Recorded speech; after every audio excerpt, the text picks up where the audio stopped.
Creta, isola di Spinalonga. Fu una fortezza dei veneziani che resistette ben 46 anni dopo la conquista da parte dei turchi di tutta Creta, che avvenne nel 1669.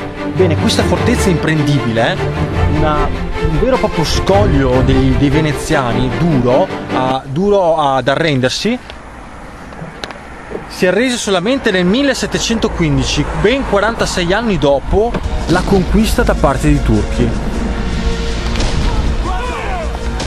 Cioè, guardate i bastioni, la potenza di questi bastioni imprendibili, dai quali i veneziani controllavano l'accesso a questa baia.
Creta, Spinalonga, la fortezza dei veneziani che resistette per 46 anni all'assalto da parte dei turchi.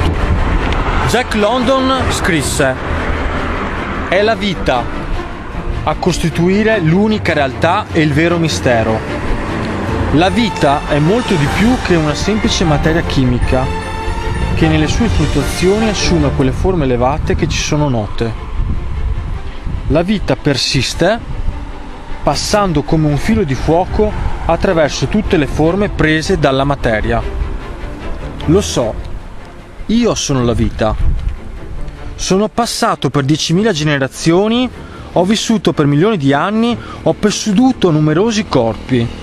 Io che ho posseduto tali corpi esisto ancora. Sono la vita, sono la favilla mai spenta che tuttora divampa, colmando di meraviglia la faccia del tempo.